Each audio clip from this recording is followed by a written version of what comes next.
Hola, ¿qué tal? Para mí es un placer hacer esta presentación que permite divulgar los aspectos esenciales sobre la Fuerza Armada Nacional en Venezuela y hacer a la vez un balance de lo que ha ocurrido en esta institución fundamental del país y establecer algunas perspectivas. En ese sentido, vamos a seguir una serie de láminas que nos van a permitir visualizar aspectos muy importantes de lo que ha ocurrido esencialmente durante estos últimos 20 años. Tenemos que entender, en primer lugar, algo que yo considero es sustantivo sobre los roles de los pivotes de poder en Venezuela. Venezuela se ha sostenido por años sobre dos elementos esenciales o pilares: la Fuerza Armada Nacional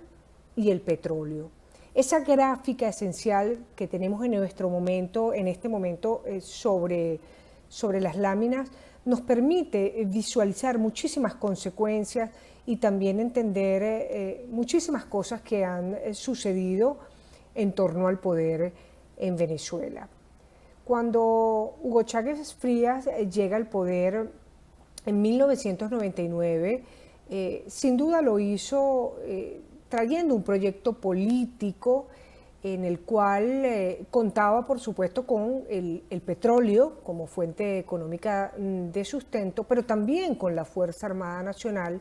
como el brazo ejecutor de una nueva política que impactaría de manera determinante al país, a tal grado que todavía continúa impactándonos a los venezolanos. Pero también contaría con un elemento sustantivo e indiscutible, que es el de su carisma. Y en función de esos tres elementos constitutivos, que significa el petróleo, el caudillo, lo que significa la Fuerza Armada Nacional, no podemos perder de vista lo que es el pueblo. Y en base a ello, el proyecto que se le llamó Ceresoliano, una idea presentada por Norberto Ceresole en su obra, se construyó el famoso y teórico triángulo ceresoliano, que a mi modo de ver ayuda a explicar mucho lo que ocurrió durante la presidencia de Hugo Rafael Chávez Frías, que significó esa triada muy particular de ejército, pueblo, caudillo, que transformó de manera definitiva toda la estructura del país, todas las instituciones de Venezuela, y que impactó de manera determinante a los venezolanos. Pero ¿qué fue pasando paulatinamente con esa instrumentalización en concreto de la Fuerza Armada Nacional? La Fuerza Armada Nacional rápidamente comenzó a ser partidizada por el proyecto revolucionario, por el caudillo, que fue insertándolas en una suerte de discursos político-partidistas, en una primera fase engañosamente circunscritos a las proezas del libertador Simón Bolívar, a la historia de la independencia, pero que rápidamente pasaron a ser connotaciones claramente partidistas, situando a la Fuerza Armada Nacional como parte del proyecto revolucionario, alejándola del paradigma constitucional, donde esas declaraciones de generales y almirantes rápidamente eran vistas como el modo más rápido de hacer carrera dentro de la institución militar. Pero también fueron ocurriendo otros hechos que fueron alejando a los militares del paradigma constitucional. Encontramos elementos escandalosos, si cabe la palabra, como fue la inscripción de militares activos de la Fuerza Armada Nacional en las estructuras del Partido Socialista Unido de Venezuela. Encontramos también la activación de la Milicia Nacional Bolivariana muy tempranamente en el año 2005 por Hugo Chávez Frías. Además, tomando en cuenta que la Constitución venezolana taxativamente describe cómo está conformada la Fuerza Armada Nacional, es decir, por el Ejército, la Armada la aviación y la Guardia Nacional Bolivariana, de ninguna manera por la Milicia Nacional Bolivariana. Crea Hugo Chávez Frías la concepción de la Milicia Nacional Bolivariana para hacerle creer a los venezolanos que tienen la obligación de servir militarmente al Estado. Una concepción que muchos criticamos en su momento, que era la idea soterrada de convertir a toda la población en soldados, es decir, convertir a los venezolanos en una suerte de corporación humana sometida a la disciplina, a la obediencia, a la subordinación. No por ello fueron tan seguidos los intentos de convertir en obligatorio el servicio militar, algo que por fin la Constitución de 1999 había eliminado a nivel constitucional de las reglas de los venezolanos. No por casualidad fue la insistencia de esa propia milicia, y no por casualidad fue ese rostro militarizado que construyó Chávez de la sociedad, porque es muy fácil establecer órdenes, mandar sobre una sociedad obediente, disciplinada y subordinada. Pero también ocurrieron otros elementos importantes vinculados a la percepción militar, y fue como se dieron asuntos prohibidos expresamente por la Constitución, que fue el del ejercicio en simultáneo de cargos de elección popular con la condición de ser militar activo. Por fórmulas jurídicas engañosas, Hugo Chávez Frías comenzó en las conmemoraciones del fallido golpe de Estado del 4 de febrero a otorgarles en una primera etapa el grado militar a individuos que habían sido elegidos por o para cargos de elección popular. El caso de Diosdado Cabello en la entonces Asamblea Nacional, el caso de Francisco Arias Cárdenas, que para entonces ejercía el cargo de gobernador del estado Zulia, les otorga el reconocimiento del cargo militar, una nueva afrenta al paradigma constitucional. Y así, paulatinamente, vimos cómo iban socavándose elementos esenciales de la Constitución por la vía del militarismo en el proyecto revolucionario. Vimos también cómo Chávez se impuso la condición de comandante de la revolución, comandante supremo, comenzó a hacer uso del uniforme militar. Hoy en día, a pesar de estar fallecido, ejerce la condición de comandante supremo de la revolución, y muchos otros elementos que claramente convertían a la Fuerza Armada en un actor político. ¿Qué sucedió en todos estos últimos 20 años? Hay un ejemplo que a mí me gusta mencionar que da cuenta del significado y de la importancia que lo militar para la revolución ha tenido. 6 reformas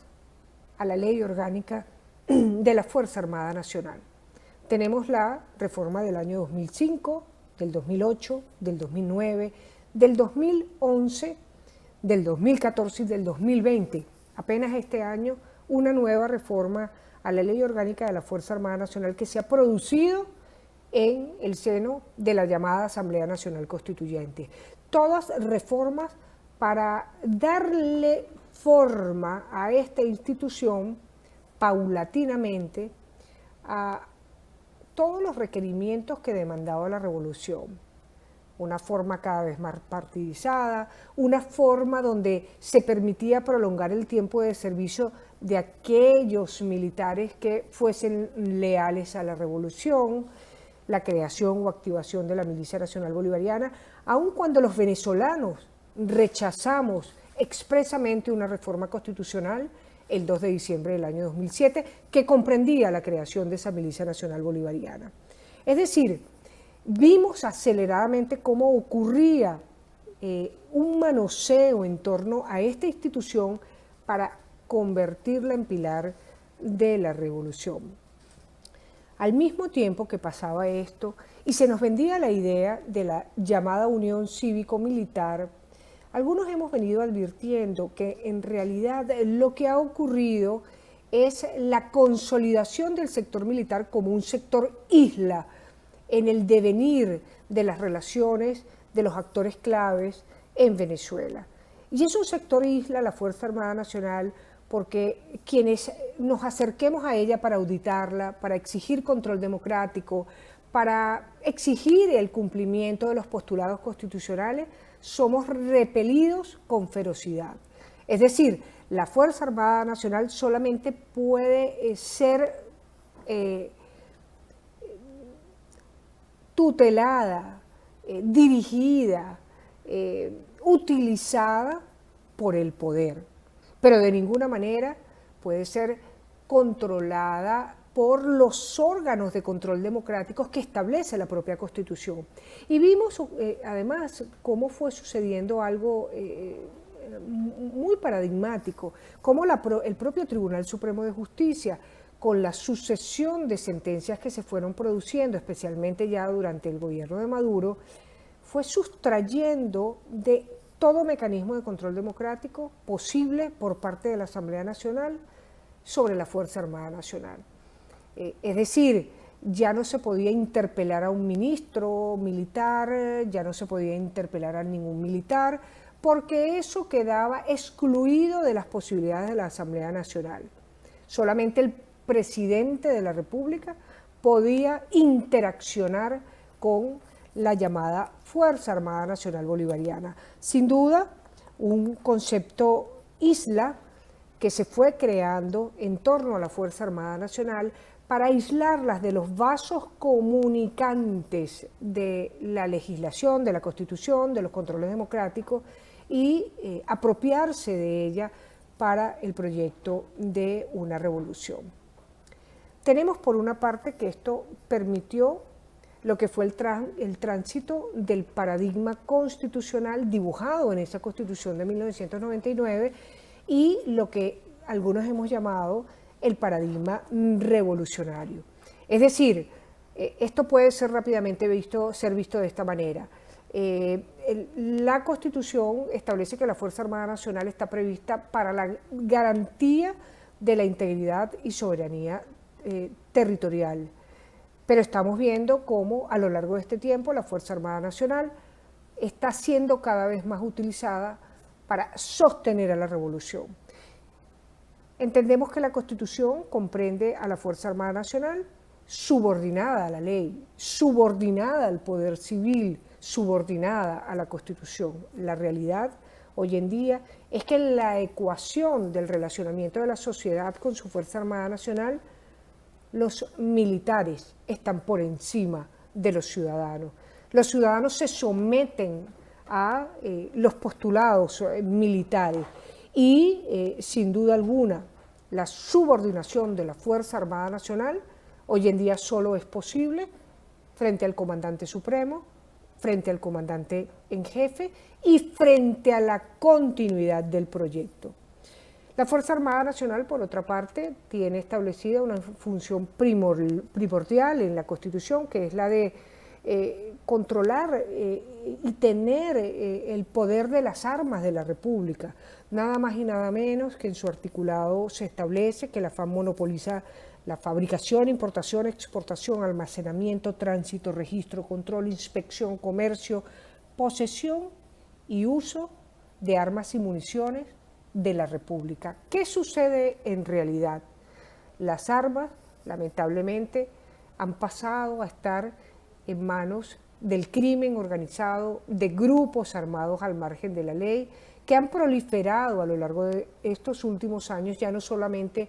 alrededor del anillo fronterizo venezolano, sino también controlando importantes espacios de la República. Es decir, las armas ha permitido a la Fuerza Armada Nacional que se trasvasen a elementos no autorizados de la Constitución, sin que sea posible establecer controles ni auditorías sobre qué es lo que sucede en realidad sobre la producción y sobre la importación de armas en Venezuela. La milicia, que no se encuentra de ninguna manera establecida en la Constitución, ya nos hemos referido anteriormente a esto, es ratificada y además consolidada a través de las reformas legales correspondientes a la Ley Orgánica de la Fuerza Armada Nacional Bolivariana, pero también dotándosela de presupuesto, de organización. Hoy en día, inclusive en el marco de los últimos años, se han desarrollado las llamadas áreas de defensa integral a cargo de la Milicia Nacional Bolivariana, que ha permitido el establecimiento extendido en toda la República, en cada una de las parroquias de todo el país. La defensa militar de la nación, que es un elemento sustantivo muy significativo, muy importante, defensa militar de la nación, lo tiene atribuido en exclusividad y taxativamente la Fuerza Armada Nacional. Yo invito a quienes me están escuchando a que coloquen en un find de Word la Constitución de la República Bolivariana de Venezuela y coloquen la palabra defensa militar. Se van a dar cuenta que la única institución que lo tiene atribuido constitucionalmente es la Fuerza Armada Nacional. Sin embargo, el paradigma revolucionario ha incorporado actores distintos a la Fuerza Armada Nacional en la llamada defensa militar de la nación. El primer elemento con el que se comenzó a transitar en esta idea fue el de hacer creer a los venezolanos que estábamos obligados a la defensa militar de la nación, lo cual es completamente falso. Los venezolanos estamos obligados a servir a la nación, pero lo podemos hacer militar o civilmente, a nuestra elección. Es uno de los grandes avances que la Constitución de 1999 otorga. Pero esto fue manoseándose a lo largo del tiempo para hacerle creer a los venezolanos que tenemos la obligación de servir militarmente a la nación. Pero también fue en un tránsito de paradigma revolucionario para incorporar a otros actores en el llamado sistema defensivo territorial, en la defensa militar de la nación. Y hoy encontramos a la milicia en esos objetivos, encontramos a las comunas, encontramos a los colectivos armados, lamentablemente, en estas funciones. Uno de los aspectos importantes que no deben de perderse de vista para comprender qué ha sucedido con la Fuerza Armada Nacional en Venezuela es analizar cuáles son las fuentes de la identidad militar en Venezuela. Las fuentes de la identidad militar en Venezuela, para cualquier lector o auditorio desprevenido, inmediatamente quedan situadas sobre el concepto de Bolívar, la gesta libertadora y los valores que son propios de cualquier nación: el amor a la patria, el respeto a las instituciones, el valor y la importancia de resguardar la integridad nacional. Sin embargo, rápidamente el discurso revolucionario fue distorsionando estos elementos de identidad nacional para asimilar el legado del libertador Simón Bolívar al legado de los libertadores, de igualar a Chávez a Bolívar, de partir del concepto de la lucha contra el imperio español, que significó la lucha por la independencia, asimilarlo a la necesaria lucha contra el nuevo imperio norteamericano. El de asimilar la unidad de todos contra el enemigo externo, al de crear conceptos tan peligrosos como el de la guerra popular prolongada, el de la guerra de todo el pueblo. Además, conceptos que permiten acercarse a situaciones tan peligrosas como es la de edificar el concepto del enemigo interno. Algo sumamente grave que no está concebido en la Constitución y que no solamente ha sido proyectado en el marco de la Revolución Bolivariana, sino practicado. Es decir, cuando se identifica al adversario político para sistemáticamente perseguirlo, eliminarlo, privarlo de libertad, limitarle y extinguirle sus derechos, en algunos casos dramáticos en los cuales incluso se ha utilizado el terrorismo de Estado, y que quedan, yo creo que que muy bien descritos en muchos de los casos de estudios presentados en el último informe de Naciones Unidas, de la Misión Internacional de Determinación de los Hechos de Naciones Unidas, donde esta deformación que se puso en ejecución con la aplicación de estas doctrinas, que no son más que la doctrina de seguridad nacional, terminaron generando, en términos de socavar derechos fundamentales, pero también de abrir la compuerta a la comisión de atrocidades por cuerpos de seguridad del Estado. Toda esta doctrina ha sido una amalgama de ideas, de concepciones, en algunos casos incluso cabe la palabra disparatadas, que no tienen, digamos, sostén y solidez argumentativa, y por supuesto divorciadas completamente de los principios constitucionales. Al punto, diría, que el nuevo pensamiento militar venezolano no encuentra un documento legal aprobado. El concepto estratégico de la nación que prevé la Constitución debe ser promulgado en el país, tampoco encuentra una solución legal, lo cual luce muy conveniente para introducir todas aquellas interpretaciones que sean convenientes por el poder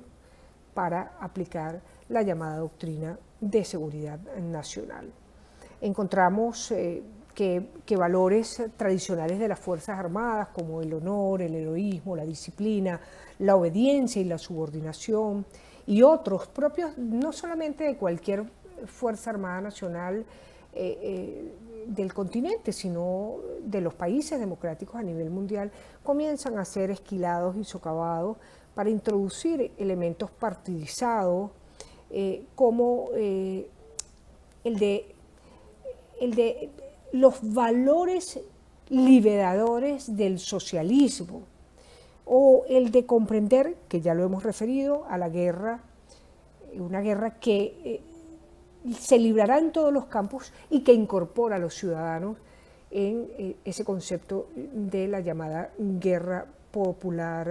prolongada. Sin duda, deformaciones que han hecho mucho daño en el concepto de una Fuerza Armada profesional al servicio de todos los venezolanos. ¿Qué sucedió en los últimos años, especialmente a raíz de la profunda crisis petrolera que se genera en Venezuela por un colapso de la industria, por la ausencia de inversiones que se debieron hacer en el tiempo? Ocurre una transformación de las fuentes de ingreso de la revolución. Y me gusta plasmar esta imagen que les presento a ustedes, en las cuales el triángulo cerezoliano con el que habíamos abierto estas palabras que hoy presentamos, encuentra una mancha muy importante, que es la pérdida del suministro petrolero como el combustible de la revolución.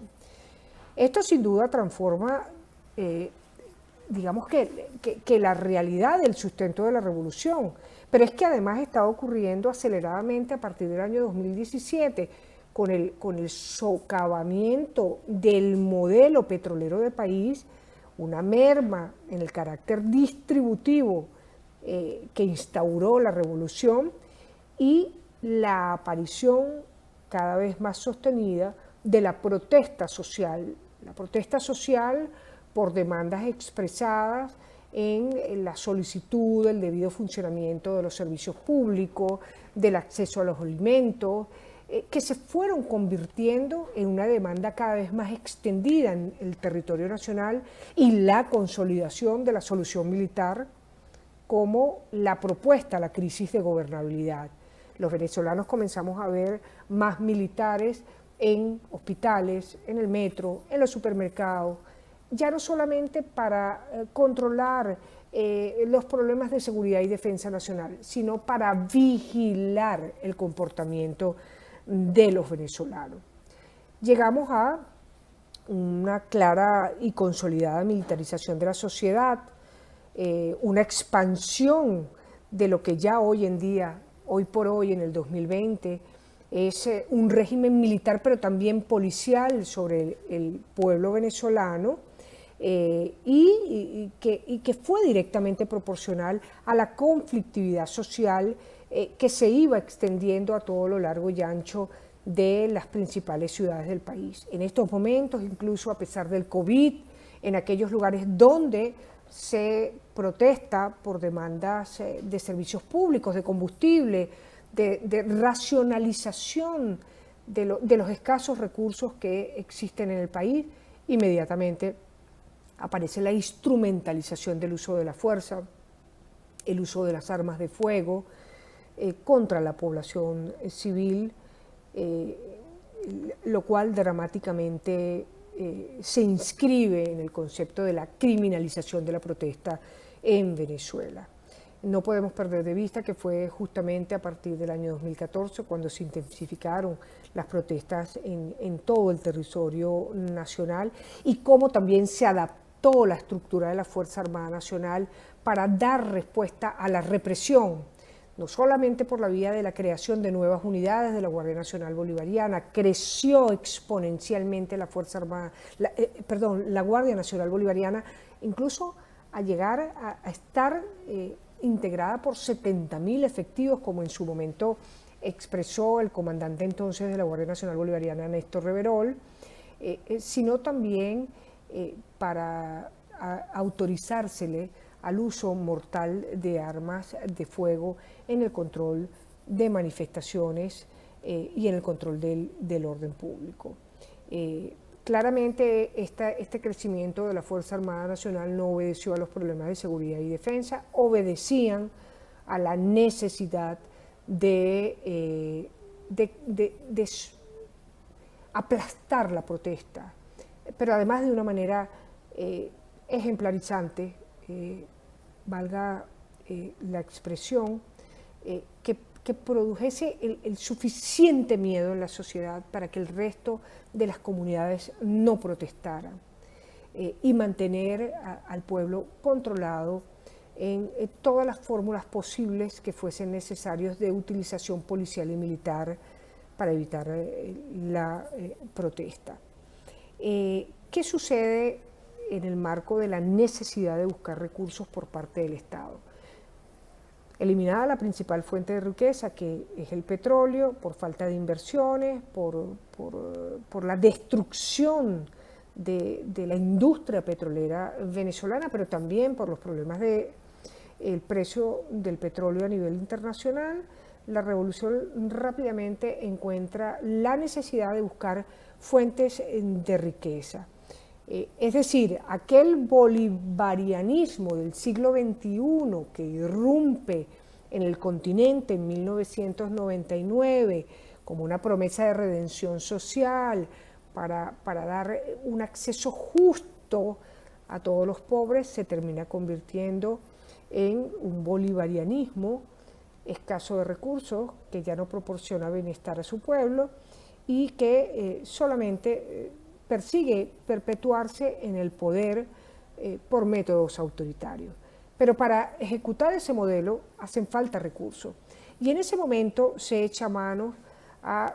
yo diría, una de las más formidables riquezas naturales que existen en el mundo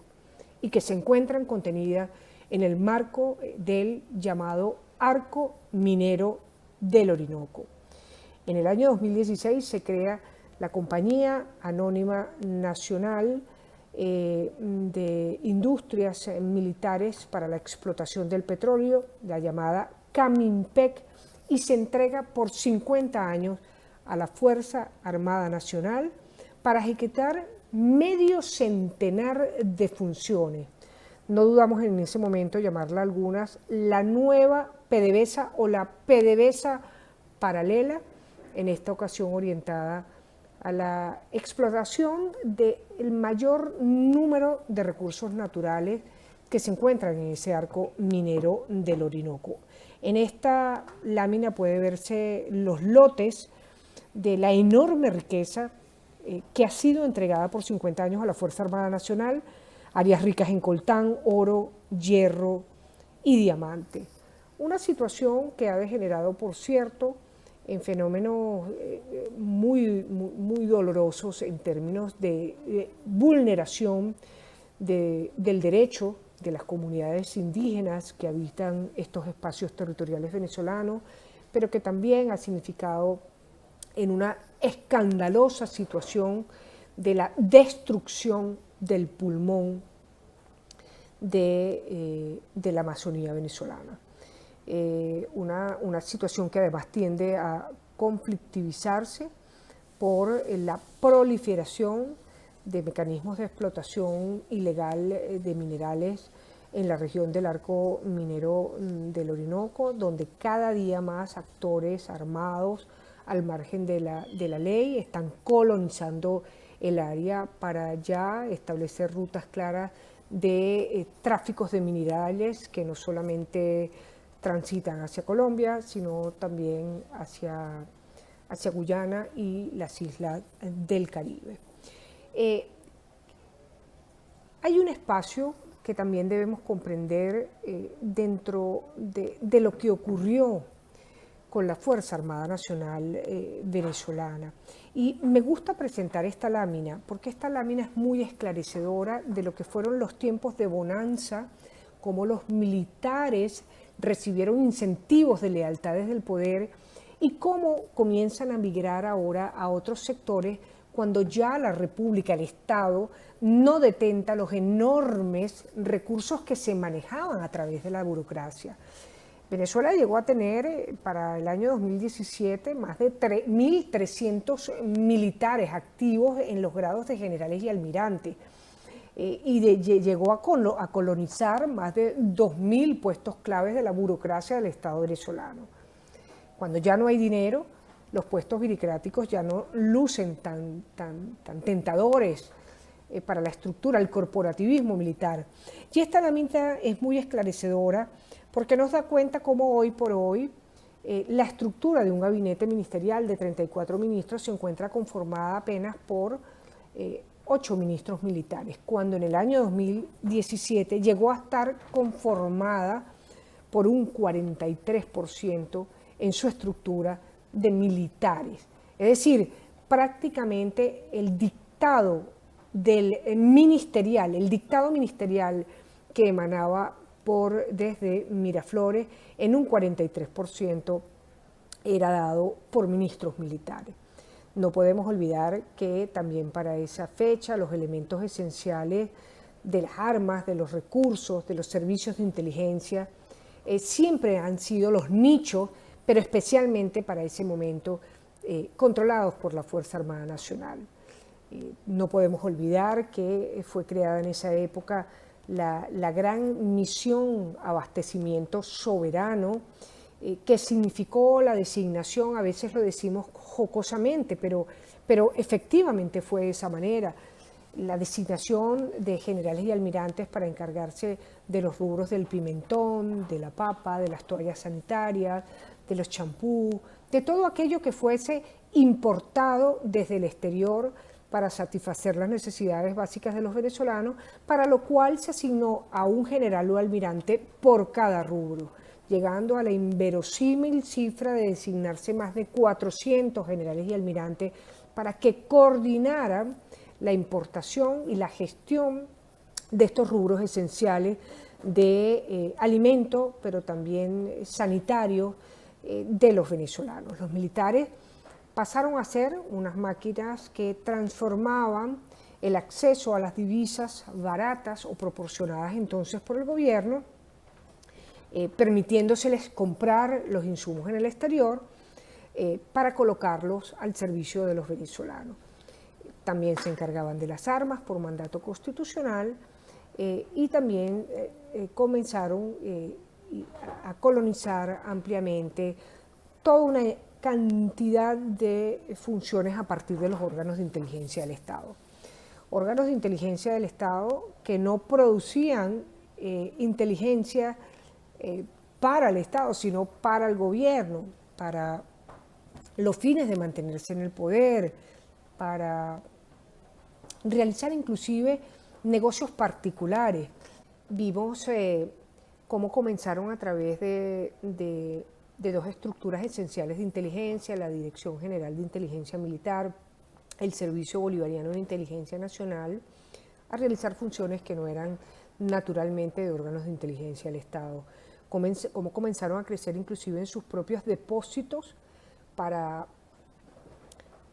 privar de libertad a las personas. Es decir, algo inconcebible en términos de legalidad. Los órganos de inteligencia no pueden convertirse en depósitos para privar de libertad a las personas, porque quedan ausentes de todo mecanismo de control judicial en los procesos de investigación que realizan. Prácticamente ocurre que estos órganos detienen a las personas, las someten a, como ha quedado revelado en los informes de la Misión Internacional de Investigación de los Hechos de Naciones Unidas, someten a las personas a la tortura, obtienen confesiones de manera inconstitucional y por mecanismos atroces de las personas, y formulan los casos legales que requiere el poder para sentenciarlo. Una perversión completa de en lo que han devenido los órganos de inteligencia del Estado. Otro de los elementos que nos permite significar cómo los militares pasaron de querer o ambicionar espacios burocráticos del Estado a irlos dejando en el tiempo, sin lugar a dudas significa su paso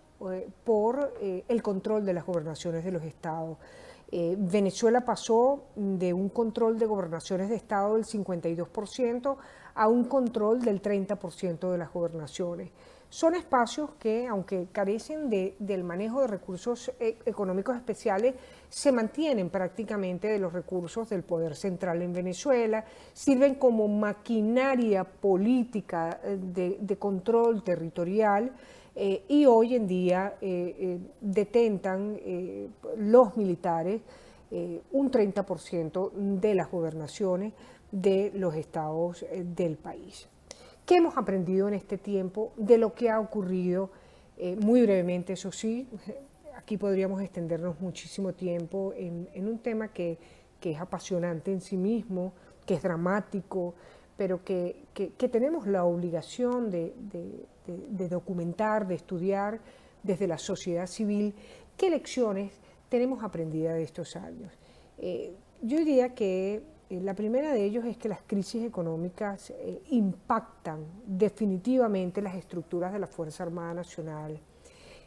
pero que también hay unos niveles de pragmatismo, de darwinismo, si se quiere, de readaptación de las corporaciones militares, como ha quedado demostrado en Venezuela, que se adaptan inclusive a esas estrecheces. En una presentación que hacía a principios de este año en el Wilson Center sobre las economías ilegales y la participación de la Fuerza Armada Nacional en esta,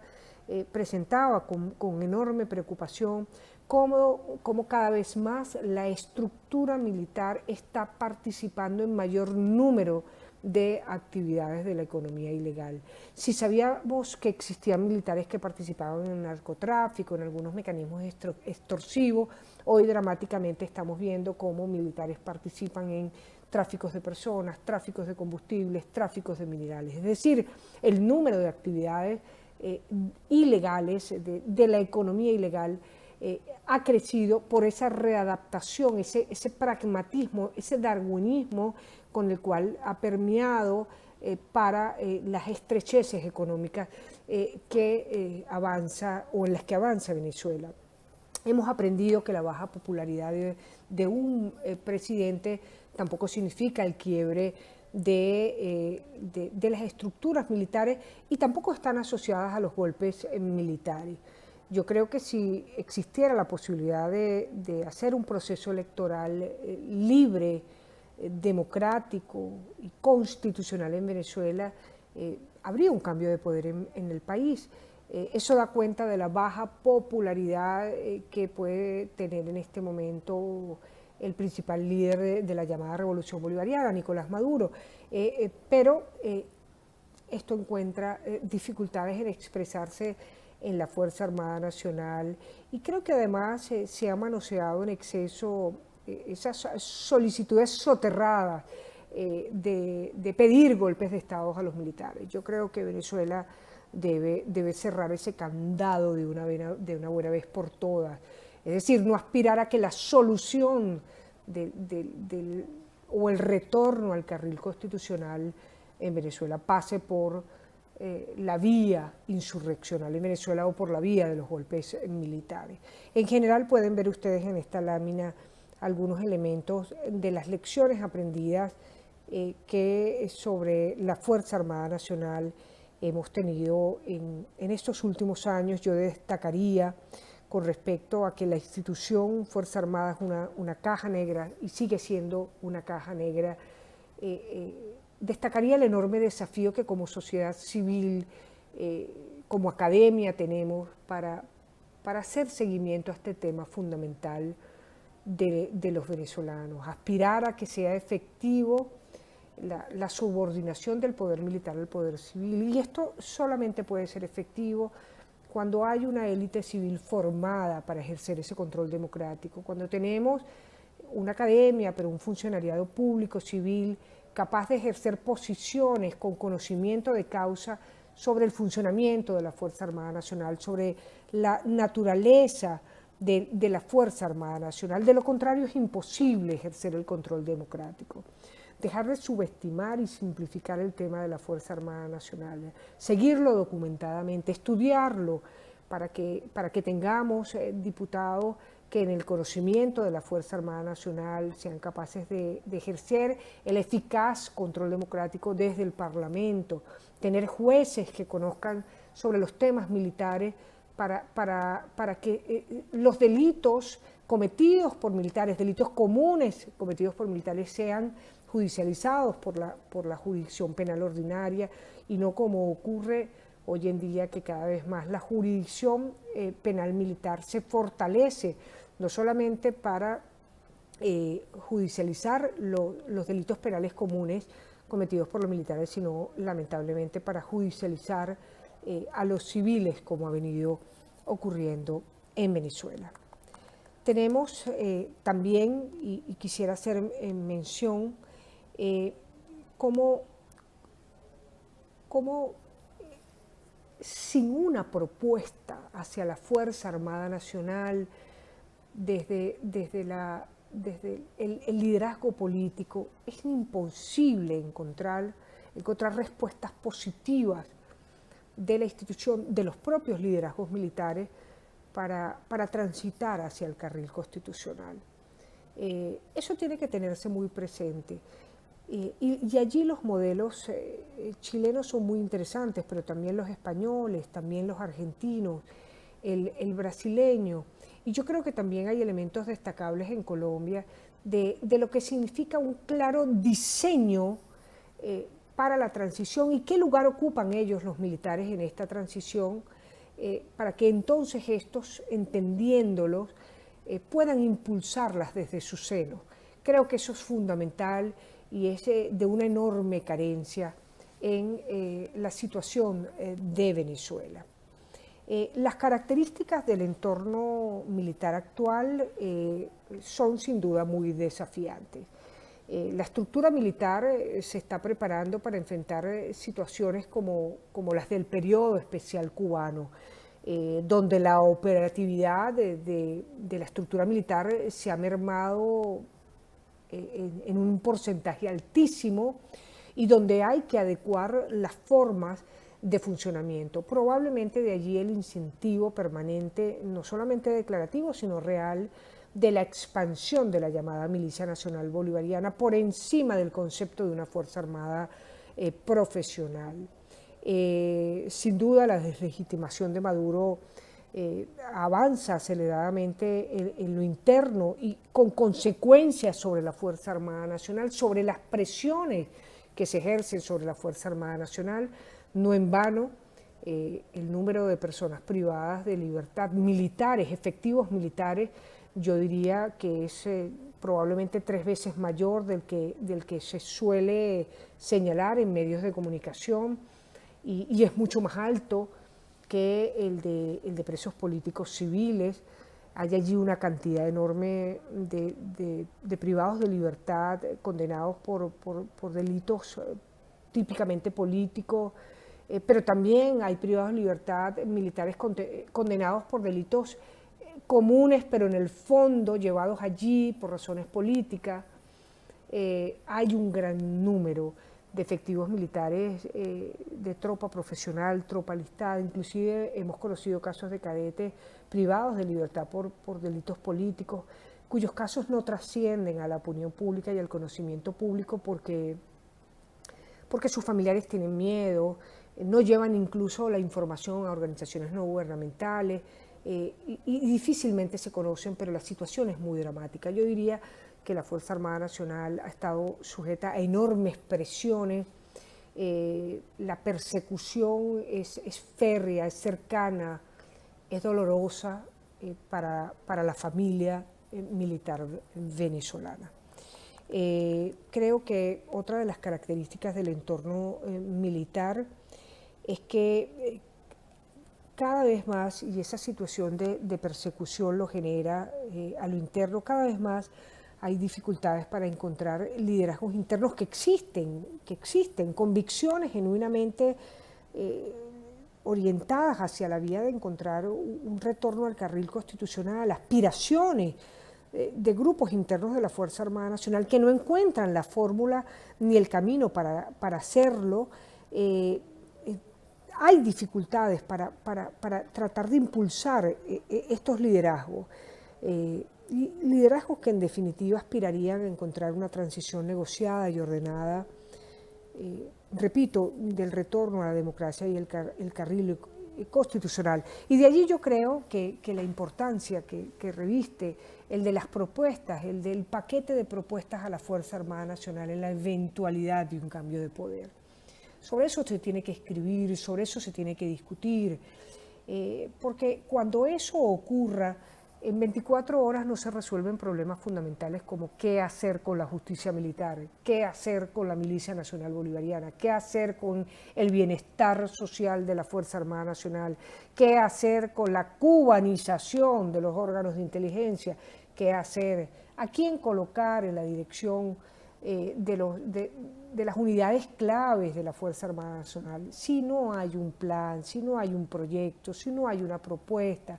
delimitada, sustentada, difícilmente podrá solventarse esto en la posibilidad de ocurrir una transición hacia la democracia. Incluso creo que las propuestas impulsan esas transiciones, incluso creo que el estudio y la discusión de estos temas entusiasma a los militares, quien incluso sin manifestarse, quienes incluso calladamente, pero con el oído en el suelo, van entendiendo de las posibilidades de la oferta para la eventualidad de una transición. Hay un relevo generacional que está ocurriendo aceleradamente en la Fuerza Armada Nacional. Yo diría que hay una transformación completa de los mandos militares que ha ocurrido en los últimos 6 años. Maduro ha comprendido perfectamente que lo militar es clave para controlar el poder y lo entendió del día cero que asumió la presidencia. Y eso hay que seguirlo. Se sigue hablando como fichas claves sobre Reverol, Padrino, ciertamente lo son, detentan funciones estelares, pero hay un relevo generacional importantísimo y hay que entender quiénes son los que vienen atrás, qué perfil están desarrollando, qué posibilidades como actores fundamentales para un cambio hacia la democracia pueden llegar a jugar en las posibilidades de una negociación, en las posibilidades de una transición ordenada en Venezuela. El mayor drama que reviste la ecuación de poder en Venezuela en este momento es el del control totalitario del poder. Cuando uno lo ve en esta esfera puede percatarse de la dimensión autoritaria del país, que pasa no solamente por la imposibilidad de auditar, de transparentar, del acceso a la información pública, de lo que ocurre allí, todo es opaco, absolutamente. Además, de una manera que es en desprecio a cualquier aspiración de querer saber lo que hoy ocurre. Hoy en día el poder autoritario controla completamente estas esferas, Ejecutivo Nacional en todas sus fórmulas, Asamblea Nacional Constituyente y los poderes públicos venezolanos. Apenas queda un pequeño espacio llamado Asamblea Nacional, Parlamento Nacional, que está por verse qué fórmulas de resolución encuentra para ser la ventana de algunas posibilidades que puedan tejerse en el país. Podría cerrarse definitivamente a partir de las elecciones del 6 de diciembre. Muchos aspiramos que estas elecciones se pospongan y que sean realmente, en definitiva, un proceso electoral, no un acto de votación, con condiciones en todos los sentidos, pero eso ya sería otro tema y otra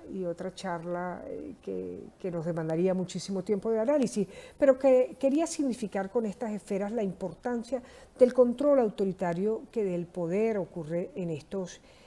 momentos en Venezuela y además combinada con esta circunstancia expresada en esta otra siguiente lámina, que es el de los desafíos geopolíticos de Venezuela. Nos referíamos hace unos minutos al fenómeno que la economía ilegal está teniendo en el funcionamiento de las estructuras y de los actores claves de poder en Venezuela, pero la perversidad de cómo se está enraizando esto y la amplitud del marco territorial que está llegando a adquirir no debe perderse de vista para cualquier solución que se proyecte sobre la crisis venezolana. Ya para ir cerrando, yo creo que hay que tener muy presente para lo que es el cierre del año 2020 y lo que es la proyección del 2021. Estoy convencida que todas las variables de la profunda crisis humanitaria, además compleja, en la cual se encuentra Venezuela, todas estas variables tenderán a agravarse, asumiendo sin duda alguna la Fuerza Armada Nacional un rol preponderante en estos momentos y especialmente agravadas por la circunstancia de la pandemia del COVID-19, se encuentran desplegadas en todo el país junto a grupos de las policías, con peligros incluso de balcanización, porque cada uno de ellos está haciendo de estos espacios su propio territorio de gestión, pero cada vez veremos un rol más preponderante en el desarrollo de esta crisis humanitaria compleja.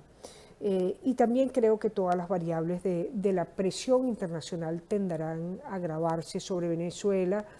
en el tiempo, y especialmente a ese momento cumbre que va a ser el acercarnos a la posibilidad de unas elecciones seriamente cuestionadas que podrían celebrarse el 6 de diciembre en Venezuela, que esperamos, repito, no se celebren, que puedan posponerse, que puedan establecerse mecanismos de negociación para encontrar algunos anclajes que hagan creíble ese proceso electoral, pero al mismo tiempo como una ventana pacífica de producir soluciones para Venezuela.